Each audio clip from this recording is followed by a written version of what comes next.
Is it raining?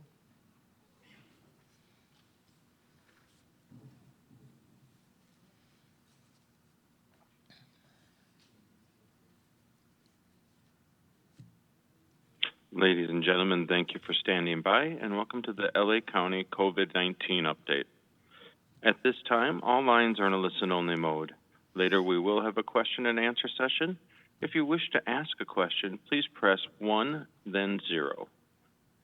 I would now like to turn the conference over to Supervisor Kathryn Barger. Please go ahead. Thank you. Good afternoon, and thank you for joining us for our daily briefing on Los Angeles County's response to the coronavirus. I'm Supervisor Kathryn Barger, Chair of the Los Angeles County Board of Supervisors. With the current health orders in place, we have asked everyone to stay home unless they are working to provide essential service. As a result, we are seeing a rise in requests for assistance. So many people want to go to work, but understand that for the greater good, they must stay home. The state released data on Thursday showing a 370% increase in unemployment insurance claims processed from the week prior, jumping from 186,000 to 880,000. Meals provided to seniors has jumped 70% from February to March. Pantry services for community and senior centers has increased by 200%. CalFresh, the state's food assistance program, has seen an increase of 38% over the last month with nearly 70,000 applications in March. CalWorks, the state's jobs assistance program, has seen an increase of 32% in March.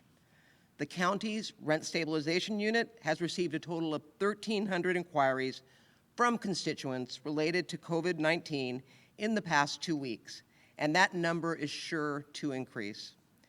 These are staggering and unprecedented numbers. The county implemented an eviction moratorium to keep people in their homes because they are making a sacrifice for the good of our community.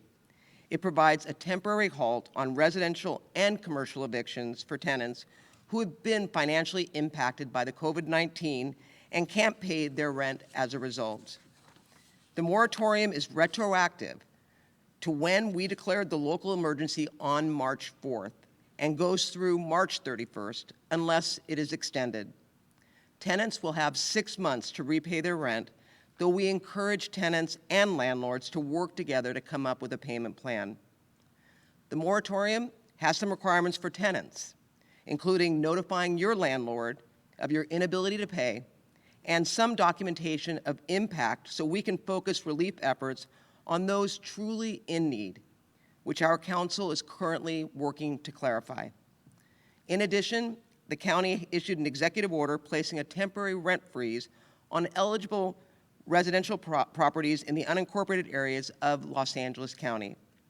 This means that owners of multi-housing built before February of 1995 may not increase their rental costs for tenants until May 31st unless that is also extended.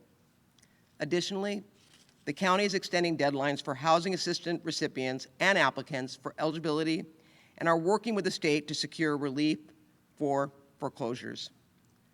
We have created a new task force made up of staff from key county departments to provide targeted assistance for constituents and small businesses to access local, state, and federal resources available. Joe Nikita, our Director of the Department of Consumer and Business Affairs, is going to join us today to provide more information on these programs. I want to thank each person in our communities for everything you are doing to keep Los Angeles County safe and healthy. With that, I would like to invite Dr. Barbara Ferrer up to give her daily update. Thank you.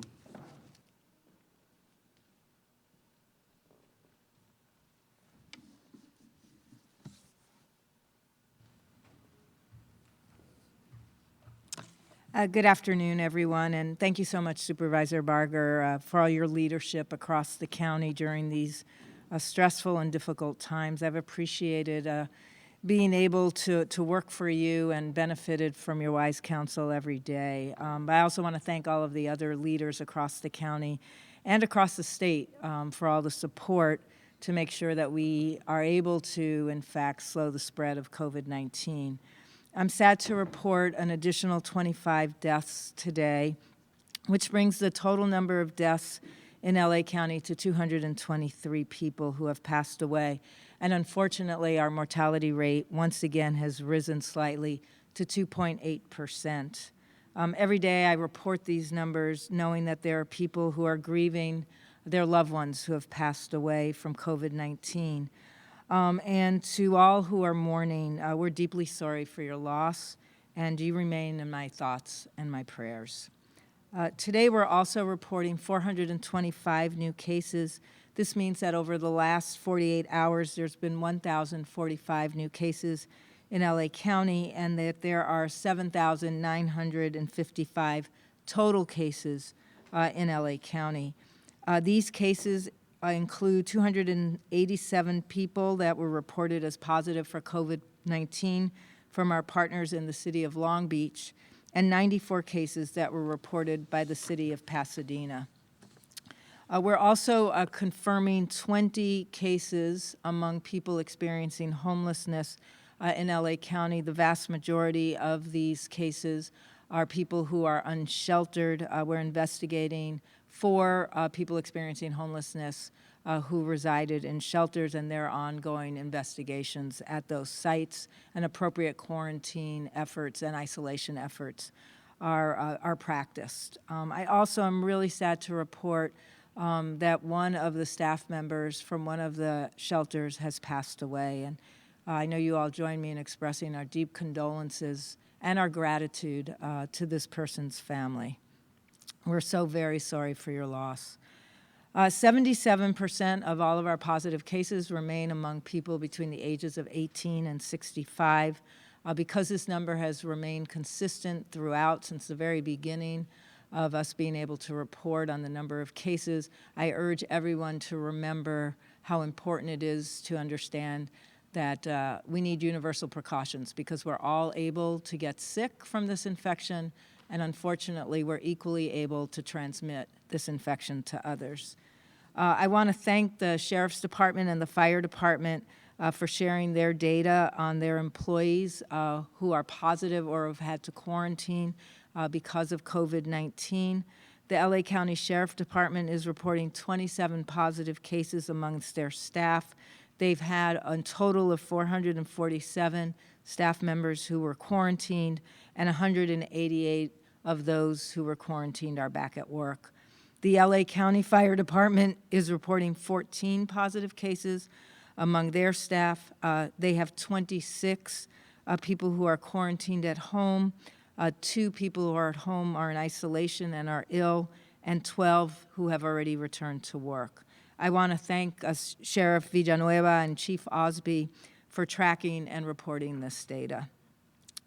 1,894 people have at some point been hospitalized for COVID-19. This is 24% of all of our positive cases. Again, I want to note we've had a slight uptick all week in the percent of people who are positive who are requiring hospitalization. And somewhere between 20% and 35% of people who are requiring hospitalization are also requiring intubation. This requires the use of ventilators. So these are numbers that we're also tracking, and it also is a sharp reminder that many of the people who are in the hospitals are in fact very ill from COVID-19. So as we've noted before, COVID-19 does in fact cause serious illness, and folks are often treated in the ICU when they go to the hospital. You can see an updated report of our county cases on our Department of Public Health's website, publichealth.lacounty.gov. We're also currently investigating 155 institutional settings. This is 24 new institutional settings from yesterday, and these are institutions where we have at least one confirmed case of COVID-19. As a reminder, these investigations are happening in nursing homes, assisted living facilities, shelters, treatment centers, supportive living, and correctional facilities. The total number of confirmed cases in institutional settings has also risen to 716. 343 people who have COVID-19 at these settings are residents, and 373 are staff.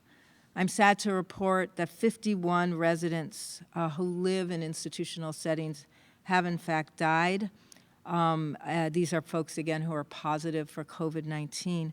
That's 23% of all of our deaths have occurred among people who are staying in institutional settings. And of course, most of these are among elderly people staying in nursing homes and assisted living facilities. We're also confirming 47 cases in jail facilities. This is among 6 inmates and 41 staff. There are 11 cases in the state prisons in LA County, 8 inmates and 3 staff, and same number for cases in our juvenile facilities. These are 2 cases, and they're both among staff. As a reminder, we post a list of all the facilities with confirmed cases on our website once they've notified their staff, their residents, and the family members. And I want to note that as of today, you should be able to see an asterisk next to every facility that has 3 or more resident cases that are positive for COVID-19, or 1 positive resident case plus 2 highly suspect cases. This will be the way we'll try to continue reporting. That's our definition of an outbreak, 3 or more cases at a facility among the residents. And just as a reminder, a sad reminder, that the more cases we have of COVID-19 in our community, the more cases we will see and outbreaks we will see in our institutional settings.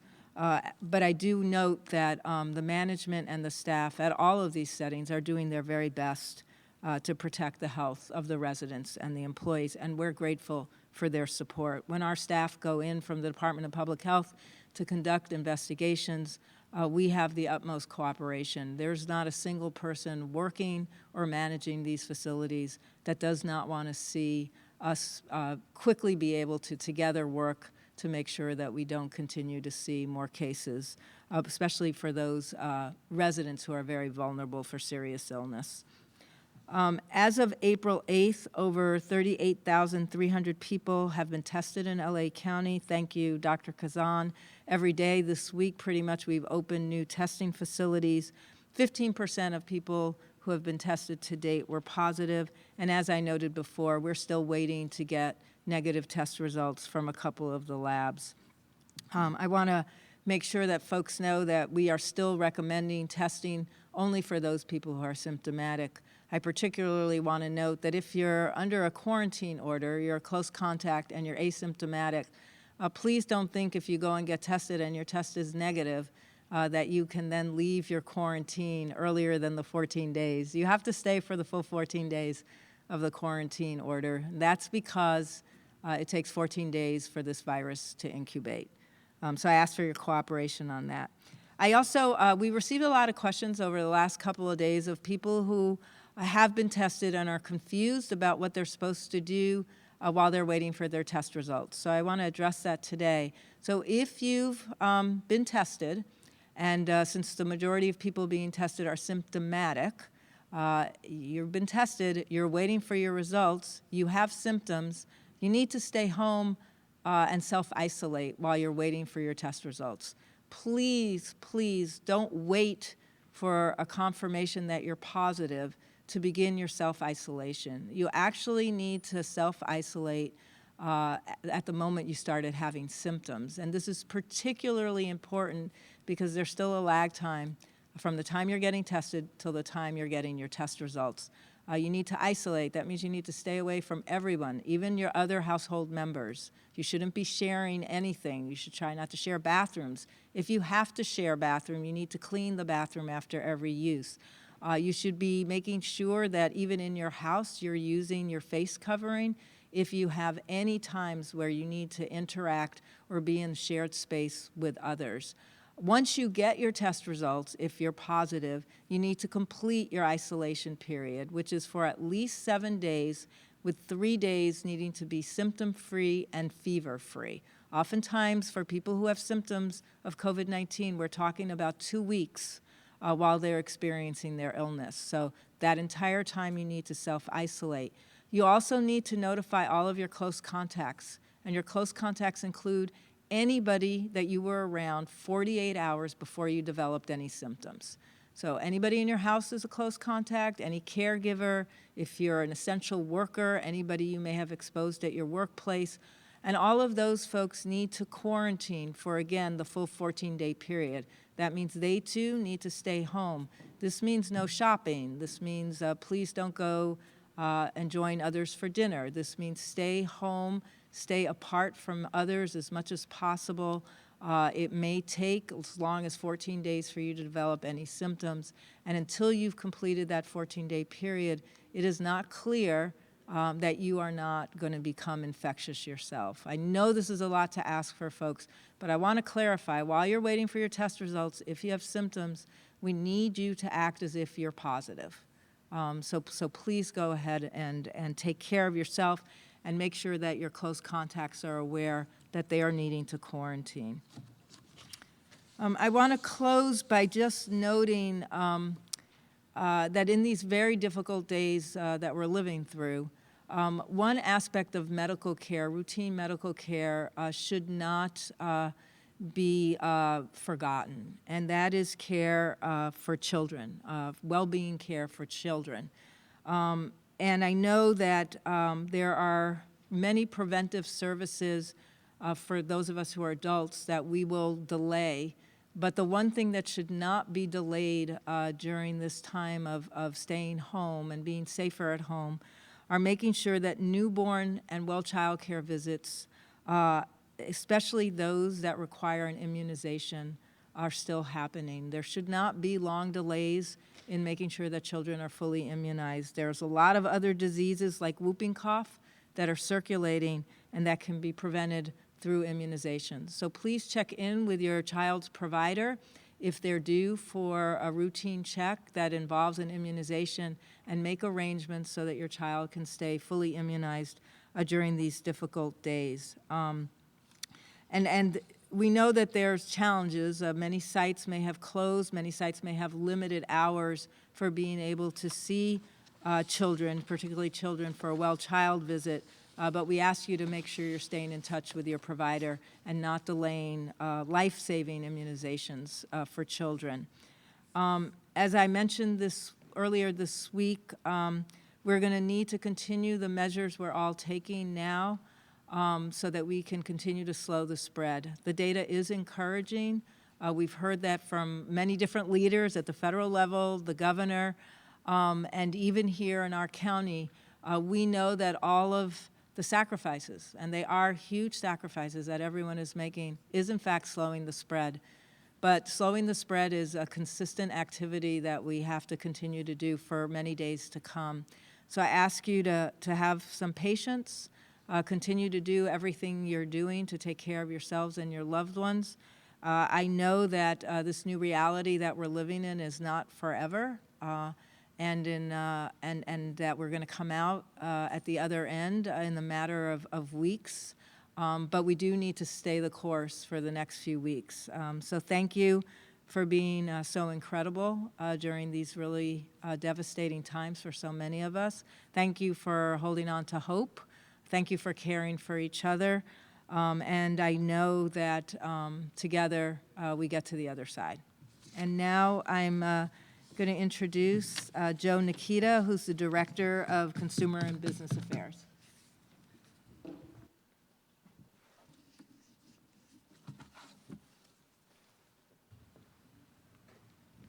Thank you. Good afternoon, everyone. Again, my name is Joe Nikita, and I'm the county's Director of the Department of Consumer and Business Affairs. And like Dr. Ferrer, I want to begin by sharing my thanks and my admiration for so many of you who have heeded the call to stay safer at home. And I offer my thanks because by staying safer at home, we know you're prioritizing the health and welfare of our entire community.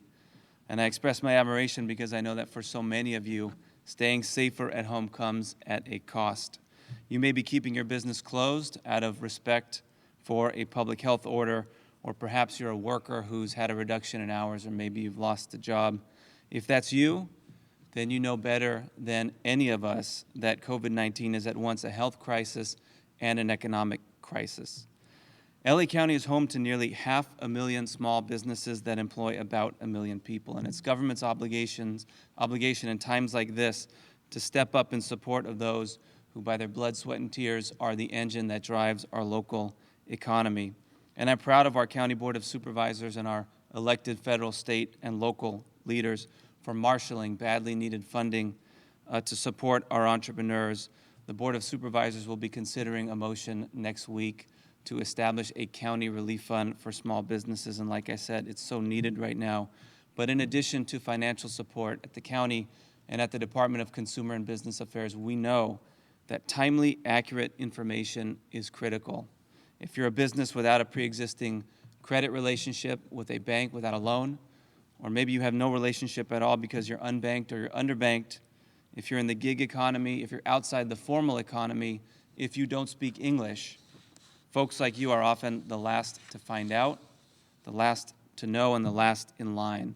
So my department's mission and my mission is to support you and the entrepreneurs like you. As Supervisor Barger alluded to in her remarks, on March 26th, with the support of the county's Board of Supervisors, the county launched the Business and Worker Disaster Help Center. This is a help center staffed with real people, live people from my department and from departments all over the county who have stepped up and volunteered their time to support our business community. We have workforce development professionals on the lines. We have converted business license inspectors, reference librarians, and park staff, and others. These folks are trained up and they're ready to take your questions as business owners and point you in the direction of available resources. And by the way, collectively they speak 9 languages, including Spanish, Mandarin, Armenian, Korean, and others, and we're expanding our language capacity daily. Help Center staff can counsel you on the Federal Paycheck Protection Program, fondly known as PPP. They can talk about the Federal Economic Injury Disaster Loan Program, as well as a multitude of local funds that have been created over the last several weeks, offered by the county, the City of LA, and philanthropic organizations in the region. And once you understand what your options are, we take the next step. Help Center staff can actually provide technical assistance to guide you through the decision-making process and the application process as well. This technical assistance extends to workers. So if you're one of those workers who is experiencing unemployment, underemployment, or loss of wages, our team can guide you through the process of filing for unemployment, disability, paid family leave, and can also connect you with new working opportunities and workforce training options. The Help Center staff, the Help Center is also the place to find out if you're an essential business under an applicable public health order, or if you're a non-essential and have to close. We know there have been lots and lots of questions that we fielded about whether a business falls within the parameters of a public health order. We can answer those questions. I will note that in the coming days, we will be expanding our Help Center to include information for landlords and tenants. Also, extraordinary amount of concern coming from our communities about the rules applicable to rental situations. Right now, my department provides that information directly through our website and our call center. We're available now to discuss any landlord-tenant concerns, but I think the last thing people need is another website, another phone number, so we'll be centralizing that through the Help Center in the coming days. As Supervisor Barger mentioned, the county has declared a temporary moratorium on evictions of both residential and commercial tenants. That's residential and commercial. A lot of people miss the second part. If you're a small business owner or a business owner generally, this moratorium applies to you in the unincorporated areas. The board has also issued an executive order placing a temporary rent freeze on eligible residential properties in the unincorporated parts of the county.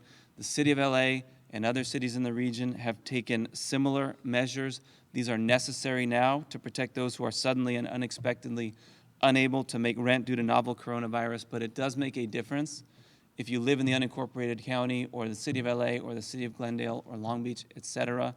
The rules are slightly different across jurisdictions. Whether you're a landlord or a tenant, regardless of where you live, my team can help you sort it out. We have all the information necessary to advise you of your obligations and your rights. So I'm going to give you a phone number and a website. The phone number is for our Help Center. It's 833-238-4450. You can call that line to get information if you're a business or a worker, today and in the coming days if you're a landlord or a tenant and you need information. The website you've heard before, it's covid19.lacounty.gov. All of the resources my department provides and all of the resources available through my colleagues in other departments are warehoused on that site. If you haven't been there already, I urge you to take a look at that website. There is so much information there that can help you through this time. So that concludes my remarks, and I believe now we'll go to Ryan. I think we're ready for questions. Okay, ladies and gentlemen, if you do wish to ask a question, please press 1, then 0. Our first question is going to come from the line of Kristen Devine. Please state your media. Hi, Christine Devine, Fox 11. Can you hear me? Hey, Christine. Yes. Hi. So my question is for Supervisor Barger, and this is an issue we've worked on together. Would you be so kind as to address the issue of foster care? Where do things stand with the county when it comes to the need for foster homes? Are you still taking foster homes? What about adoption? So, that's a very good question. And first of all, thank you for everything you do. Obviously, even pre-COVID-19, foster homes are always a challenge for us and always recruiting. It's different now, and the reality is that we are taking all precautions as it relates to recruitment. Even with our social workers going out, we're providing them with protective gear. So we are still in operation, but not as robust as prior to COVID-19. But we are always looking for foster families that are interested in either fostering and or adopting. And then the adoptions is it's all going pretty much the same. The only thing is the courts are a little different. As you know, they're doing it on a different calendar. So that's a challenge with the courts. And I don't know really how they're going about doing it in the dependency court. Thank you. Thank you. Next question.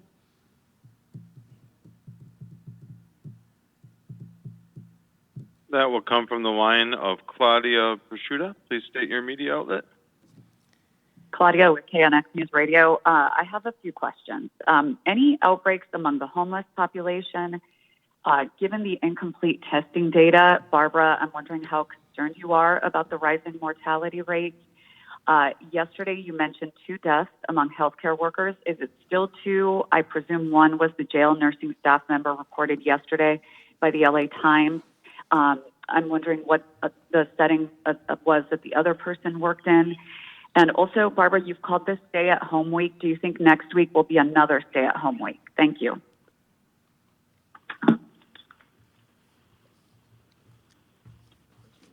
Thanks, Claudia. I appreciate the questions. So the stay-at-home week, well, it's for all of us, it's stay-at-home at this point. Safe at home is stay-at-home for everyone who can. I was particularly concerned this week because, of course, our numbers are going up, as are our deaths. And it's particularly important for people to avoid being out of their house unless it's absolutely necessary. So I was encouraging people to use this week as a week to really try to avoid doing as many things outside of the home as possible, with the exception of sort of going for a solitary walk. That's always a good idea, but really to avoid contact with other people is the idea.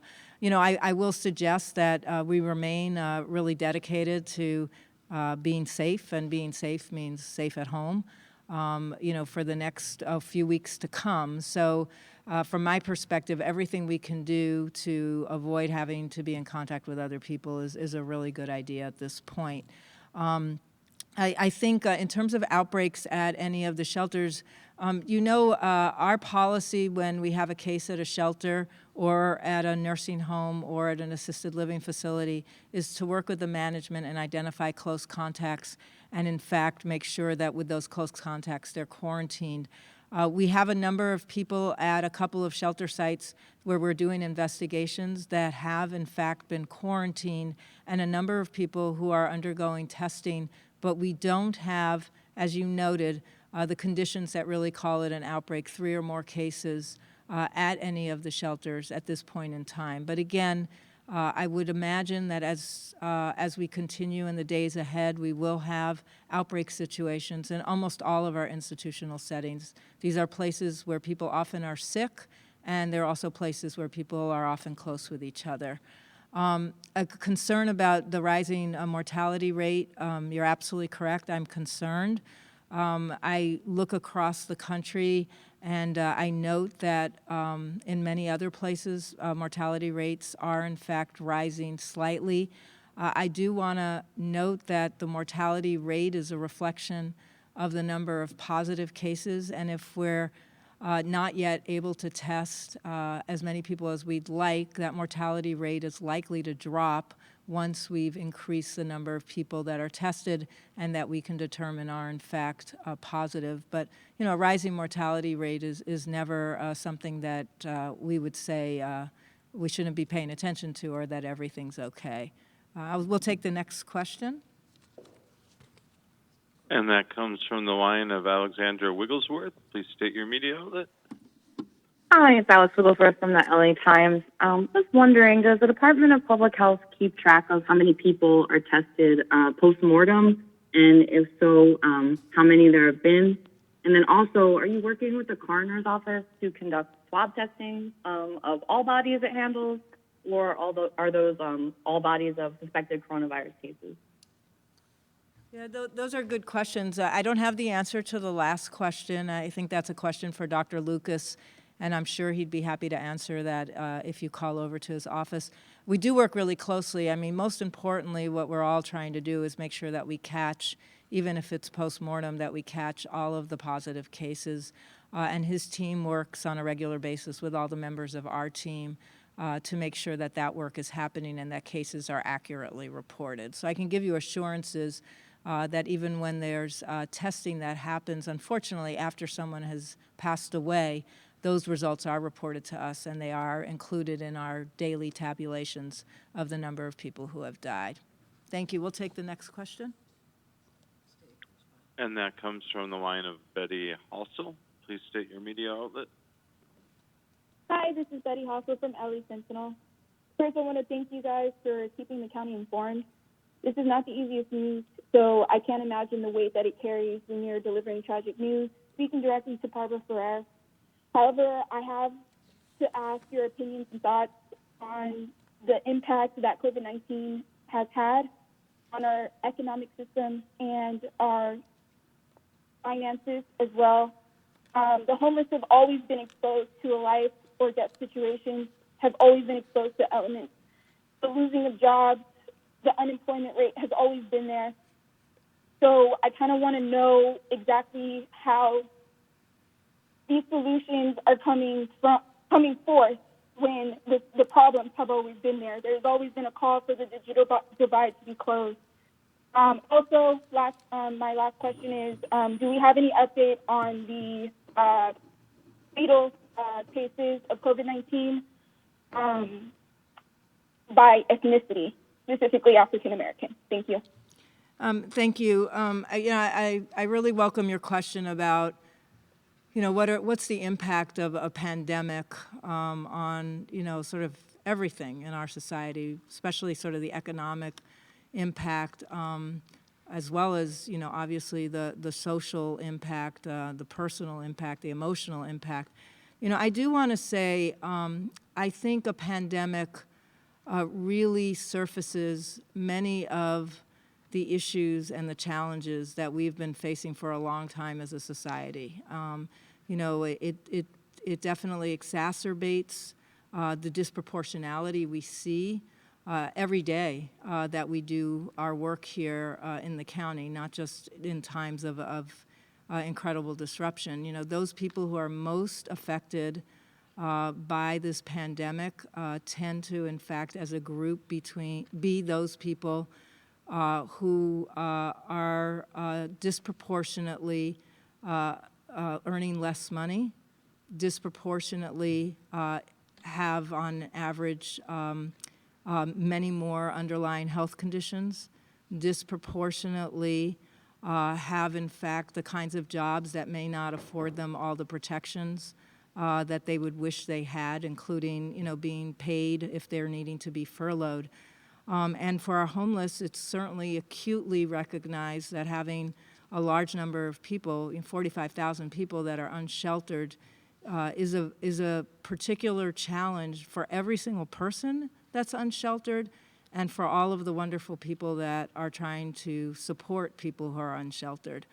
So I don't think there's anything that I can add to the fact that the devastation that we see in our communities because of having to live through a pandemic now is in fact disproportionately felt by some of our most vulnerable residents.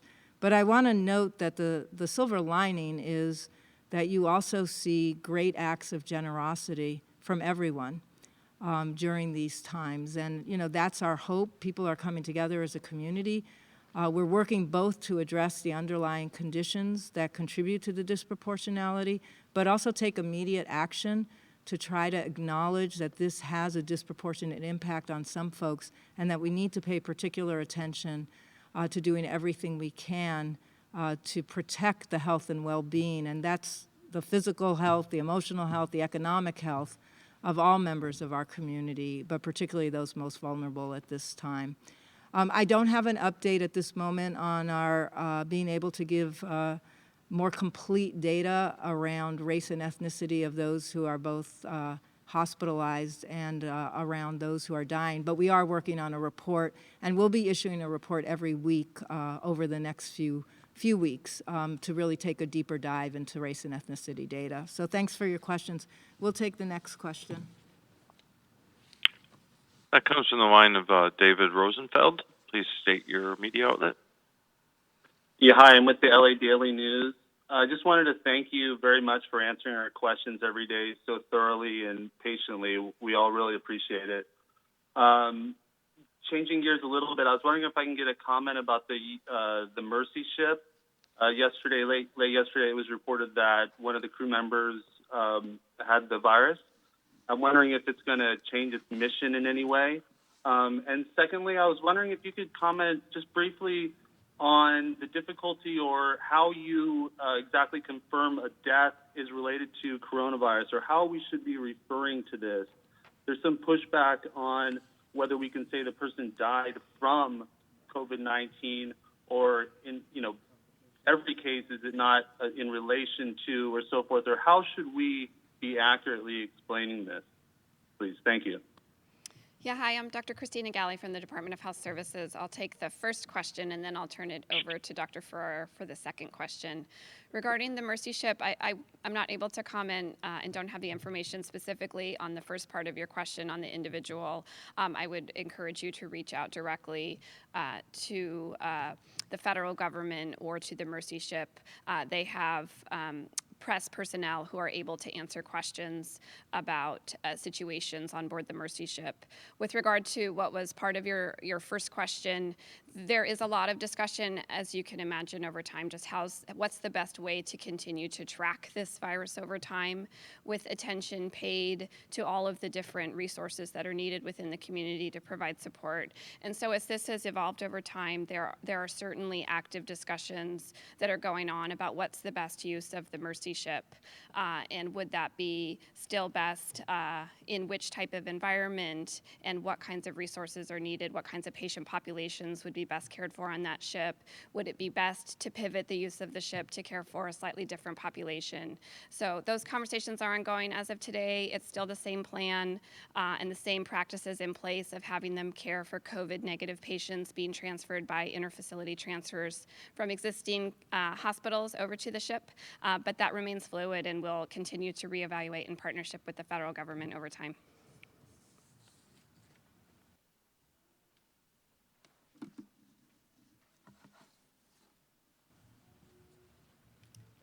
Thanks a lot for your question about how we're classifying deaths. So it really is deaths that are occurring to a person who has passed away, who has a diagnosis of a laboratory-confirmed test that's positive for COVID-19.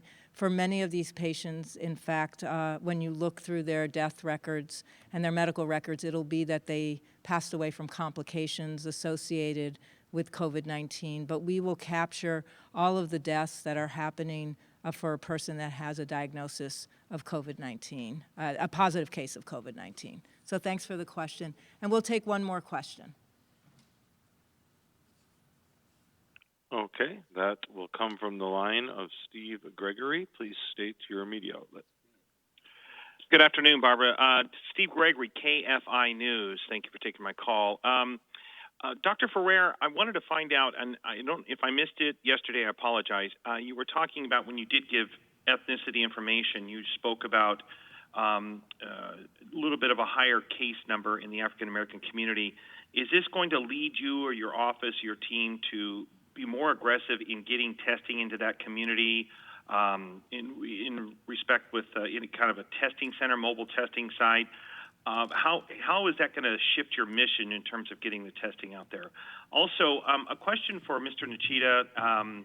If there is an effort underway to help those that were negatively impacted by AB5, I don't know if that's appropriate for you or maybe Madam Chair Barger, but we're getting a lot of feedback from people here that are negatively impacted by AB5 for some sort of relief in the form of unemployment insurance or something like that. They're having lots of problems and issues dealing with the state, and I don't know if you can address that. Thank you.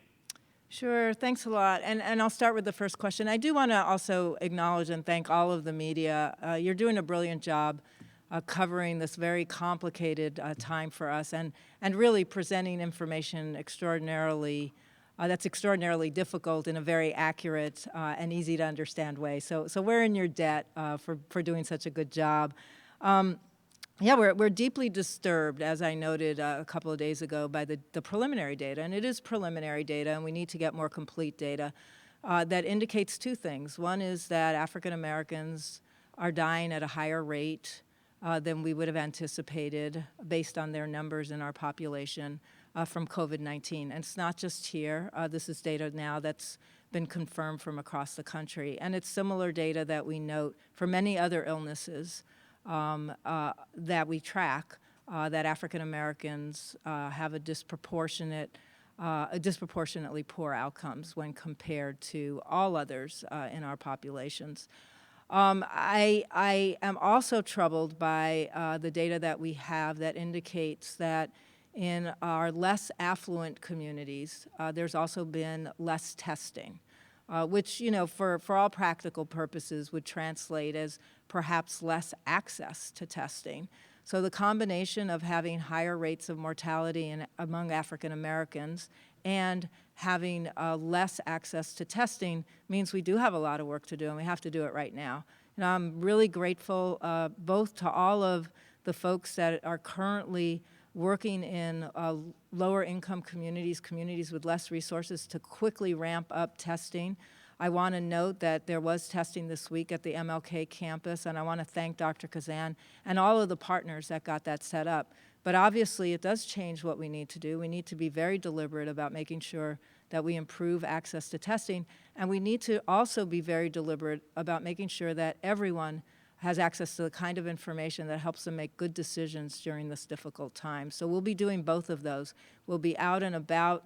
It's not really physically out and about, but we'll be out and about virtually in our communities, making sure that people are getting the kind of information that they need, and that we're helping to support people who, again, may be struggling more than others during these times, because that's also going to be really important, along with access to testing. But thank you so much for your questions. And now, One more, AB5. Oh yeah, AB5. Sorry, Joe.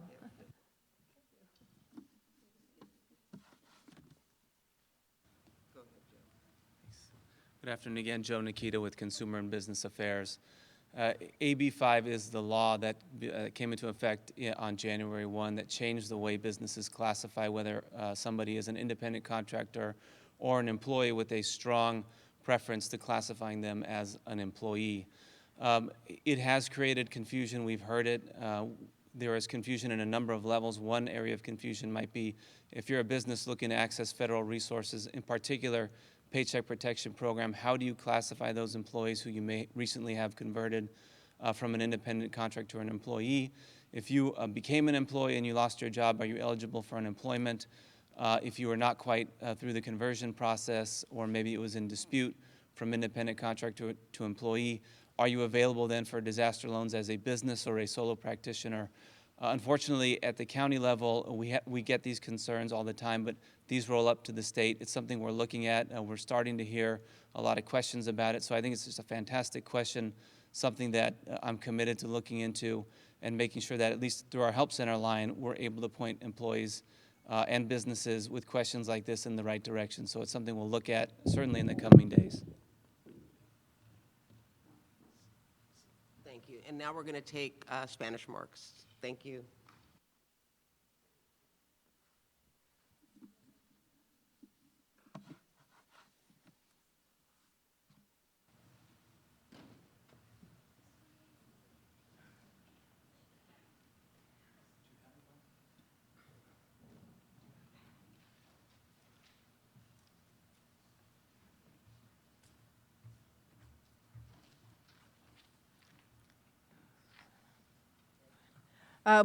Buenas tardes a todos. Gracias mucho a la supervisora Barger y gracias a todos los líderes del condado de Los Ángeles. Para actualizarlo sobre nuestras estadísticas de hoy, estamos tristes de reportar 25 muertes adicionales. Eso eleva el número total de muertes a 223 en el condado de Los Ángeles. Y nuestra tasa de mortalidad para COVID-19 es de 2.8%. Cada día informo estos números sabiendo que hay personas que están llorando a sus seres queridos que fallecieron por COVID-19. Todos ustedes están en mis pensamientos y oraciones todos los días. Hoy también estamos reportando 425 casos nuevos. Quiero agradecer al Departamento del Sheriff y el Departamento de Bomberos por compartir sus datos sobre los casos. El Departamento del Sheriff del Condado de Los Ángeles informa 27 casos positivos entre el personal. 447 han sido puestos en cuarentena y 188 han vuelto a trabajar. El Departamento de Bomberos del Condado de Los Ángeles está reportando 14 casos positivos entre el personal. Hay 26 personas que han sido puestos en cuarentena, 2 personas que están enfermos y aislados en sus hogares y 12 que han regresado al trabajo. Muchas gracias al Sheriff Villanueva y al jefe Osby por rastrear esta información. Tenemos el total de casos nuevos en el condado hoy es 7,955 y estamos reportando 425 casos nuevos.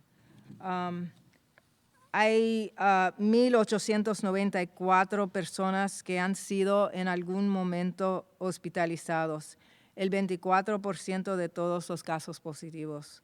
Puede ver el informe actualizado de los casos del Condado de Los Ángeles en el sitio web del Departamento de Salud Pública. Esto es en publichealth.lacounty.gov.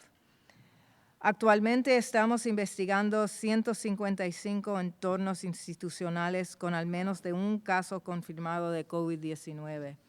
Estos incluyen hogares de ancianos, viviendas asistidas, refugios, centros de tratamiento, viviendas de apoyo y instalaciones correccionales. El total de casos confirmados en entornos institucionales es de 716, incluidos tanto el personal como los residentes.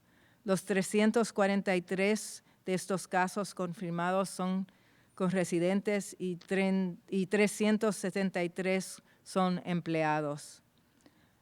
Nos entristece informar que 51 residentes han muerto por el COVID-19 en estos entornos. Esto incluye instalaciones de enfermería especializada y vivienda asistida.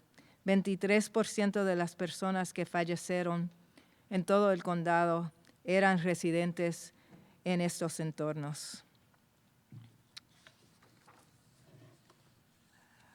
Hasta el 8 de abril, más de 38,300 personas han sido evaluados en el condado de Los Ángeles y el 15% de ellos fueron positivos.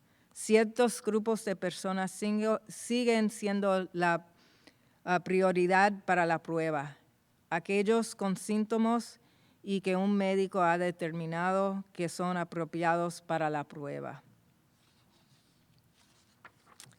Nuestra vida cotidiana ha cambiado radicalmente con la pandemia del COVID-19 y les agradezco a todos los que se quedan en la casa. Para aquellos de ustedes con niños pequeños, existen servicios preventivos esenciales que son importantes para la salud de su hijo. El cuidado de recién nacidos y niños sanos, incluidos las vacunas, es esencial, especialmente para los niños menores de 2 años. Todavía hay otras enfermedades, como la tosferina, que circulan y que pueden prevenirse mediante la inmunización. Los aliento a que se comunican con su médico o el consultorio de su hijo para saber cómo manejan los controles y las vacunas durante la pandemia de COVID-19.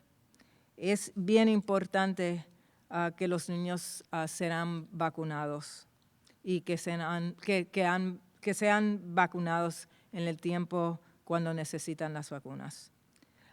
Como mencioné, que esta semana tenemos que continuar todas las medidas que estamos haciendo para frenar la propagación del COVID-19 durante estas próximas semanas. Y gracias a todos los que han estado haciendo todo lo posible para quedarse en la casa y practicar el distanciamiento físico y el uso de máscaras fáciles si deben estar afuera de la casa. Estas acciones, por muy incómodos que sean, son muy poderosos para ayudar a prevenir de infecciones.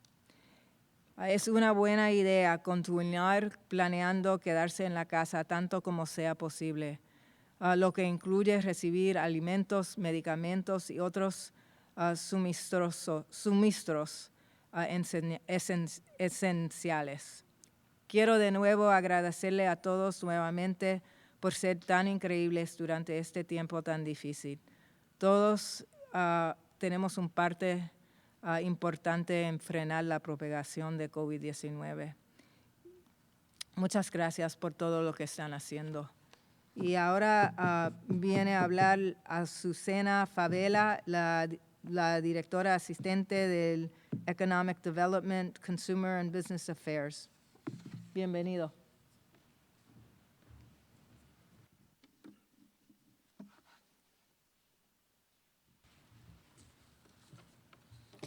Buenas tardes a todos. Yo soy Azucena Favela, subdirectora en el Departamento de Servicios al Consumidor y Negocios. Hoy voy a interpretar por el director del departamento, Joseph Nikita. Me gustaría comenzar por agradecer a todos ustedes que han respondido a la llamada de quedarse en casa. Ofrezco mi agradecimiento porque al permanecer más seguro en casa, está priorizando la salud y el bienestar de toda nuestra comunidad. Y expreso mi admiración porque sé, para muchos de ustedes, el permanecer más seguro en casa viene con un costo. Quizás mantenga su negocio cerrado por respeto a la orden de salud, o tal vez sea un trabajador cuyas horas han sido reducidas, o tal vez ha perdido su empleo. Si ese es usted, entonces sabe mejor que nadie que el coronavirus es una crisis no solamente de salud, pero también una crisis económica. El condado de Los Ángeles alberga a casi 500,000 de empresas pequeñas que emplean aproximadamente 1 millón de empleados. Es obligación del gobierno durante estos tiempos de apoyar a aquellos que con su sangre, sudor y labor son el motor que impulsa nuestra economía local. Estoy orgullosa de nuestra mesa de supervisores del condado y de nuestros líderes federales, estatales y locales por reunir fondos necesarios para apoyar a nuestros empresarios. La semana que viene, esta mesa de supervisores considerará una moción para establecer un fondo de ayuda para negocios. Pero además del apoyo financiero, el Departamento de Servicios al Consumidor y Negocios entiende que la información oportuna y precisa es crítica. Si es una empresa sin una relación de crédito existente con un banco, quizás no cuenta con servicios bancarios, si se encuentra fuera de la economía formal, si usted es uno del 71% de nuestras pequeñas empresas que tienen menos de 25 empleados y probablemente no tiene abogados, contadores o un departamento de recursos humanos, si no habla inglés, a menudo personas como ustedes son las últimas en enterarse, las últimas en saber y las últimas en la fila. La misión del departamento y el mío es de apoyar a usted y a empresarios como usted. El 26 de marzo, con el apoyo de la Mesa de Supervisores del Condado, establecimos el Centro de Asistencia de Emergencia para Negocios y Empleados. El Centro de Asistencia cuenta con personas reales, personas de mi departamento y de otros en el condado que están capacitados y listos para asesorarlo sobre recursos disponibles para su negocio. Y por cierto, juntos cuentan con hablar 9 idiomas, incluyendo el español, mandarín, armenio, coreano y otros. Y estamos ampliando esa capacidad cada semana.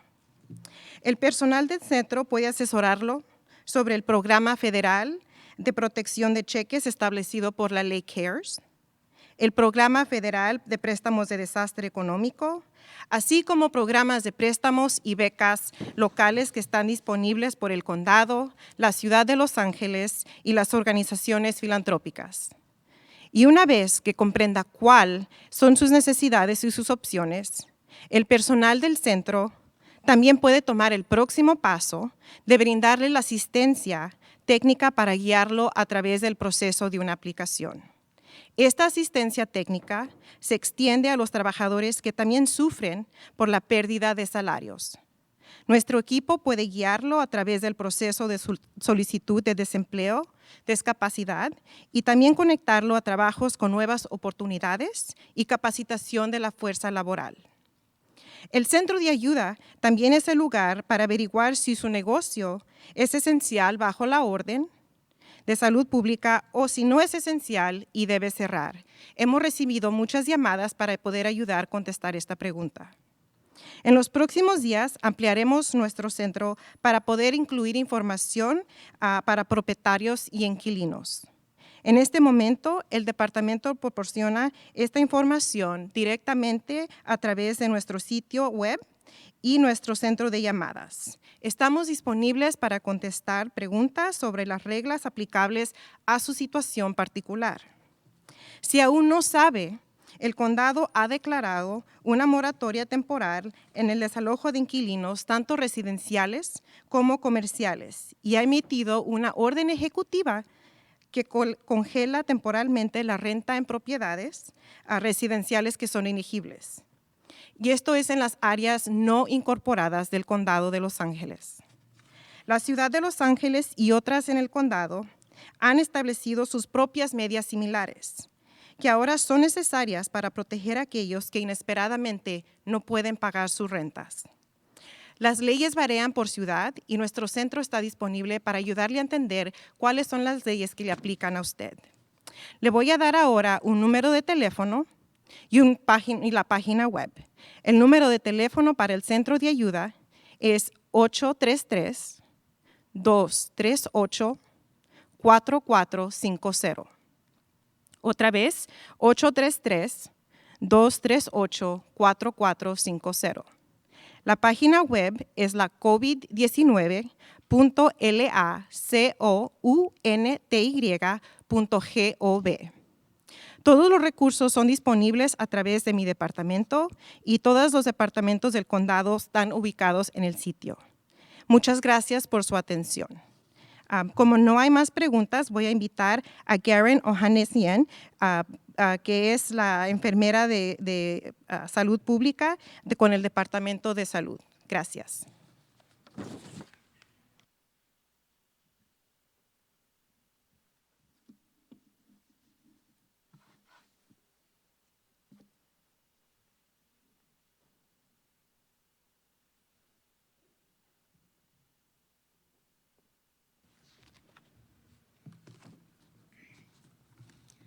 Բարի օր բոլորիդ։ Այժմ գուզեմ ներկայացնել մեր կարգավիճակի հիմա։ Այսօր ցավոք սրտով կհայտնենք, թե 25 նոր կեսեր ունեցած ենք։ Մինչև այսօր 223 մահկա Լոս Անջելեսի շրջանի մեջ եւ 2.6%-ն է։ Ամեն օր երբ կհայտնեմ մեր այս թիվերը, գիտեմ, թե շատ ծանր է այս խոսքերը եւ գիտեմ, որ ձեր սիրելիներուն կմտածեք։ Գուզենք մեր խորին ցավակցությունները խնդրել, ադոնք որ ձեր սիրելիները կամ բարեկամները մահացած են այս COVID-19-ով։ Մինչև այսօր 198 մահ կա Լոս Անջելեսի շրջան մեջ եւ մահացության մագարտակը 2.6%-ն է։ Կուզենք հայտնել մեր խորին ցավակցությունները, ինչպես որ ասինք, եւ այսօր կուզենք դեղացնել, թե 425 նոր հիվանդներ ունենք։ Իսկ վերջին 42 ժամերու ընթացքին ունեցած ենք 1045 հատ նոր հիվանդներ։ Իսկ բոլոր Լոս Անջելեսի շրջանի մեջ 7955 հիվանդներ ունենք։ Լոնգ Բիչի մեջ 287, Փասադենայի մեջ 94 եւ 20 հիվանդները դուն չունին, 77%-ը թրական քննություն ունեցած են։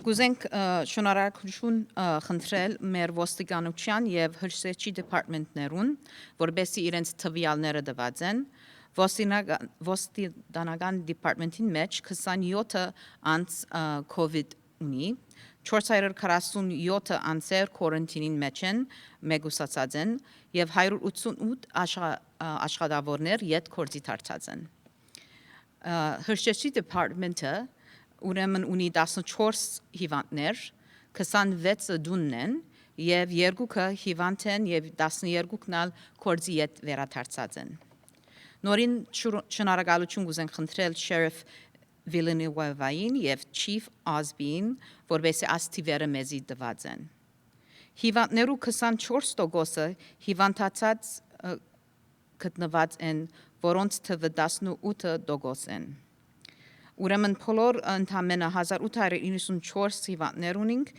եւ 24%-ը հիմա հիվանդանոցն են։ Վերջին տեղեկությունները կրնակ ունենալ մեր վեբսայթին publichealth.lacounty.gov։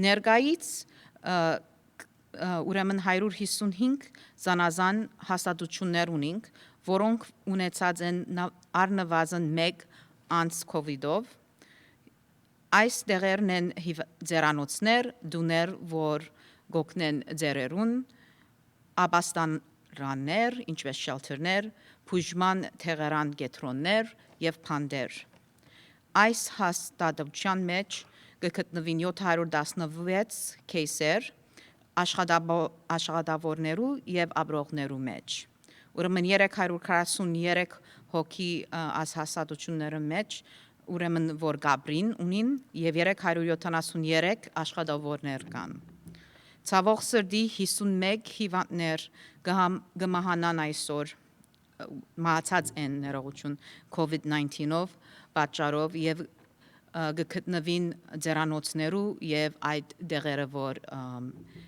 ձերերը գաբրին եւ ուրիշներուն կօգնեն։ Մենք կուզենք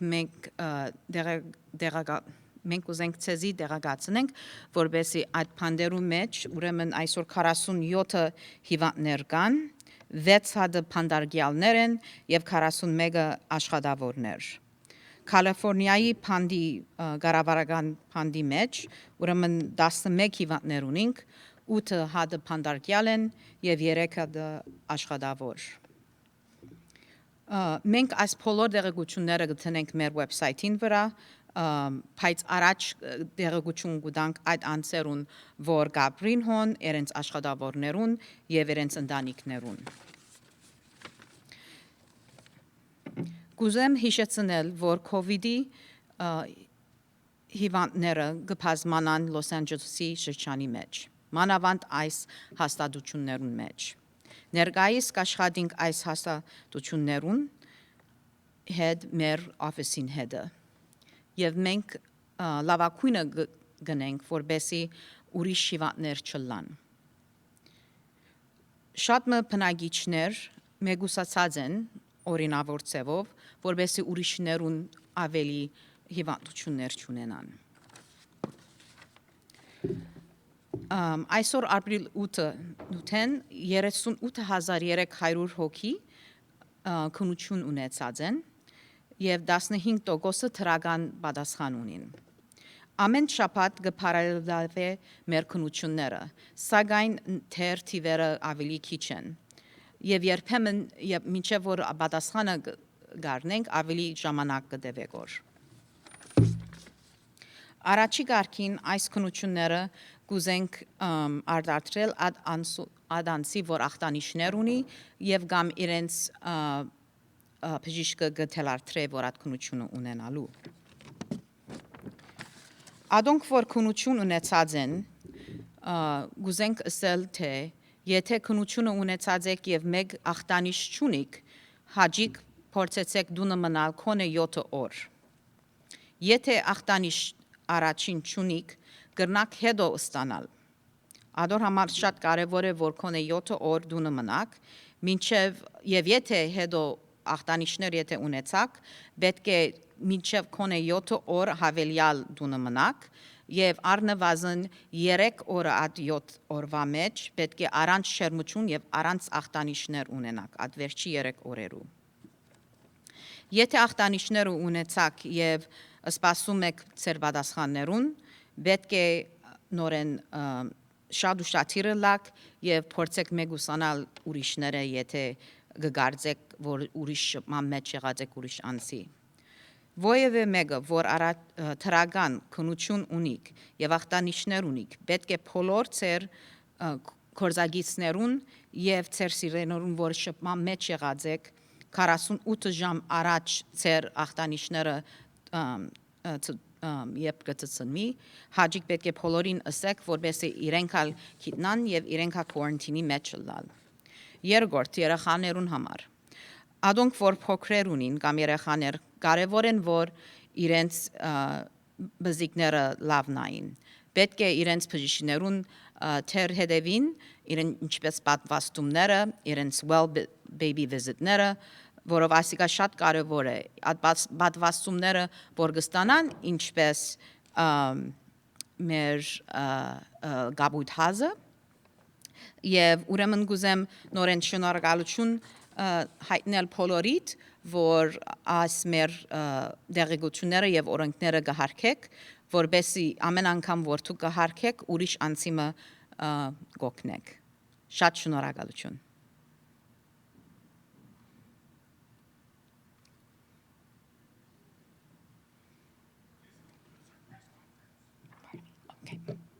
This concludes our press conference today, and thank you.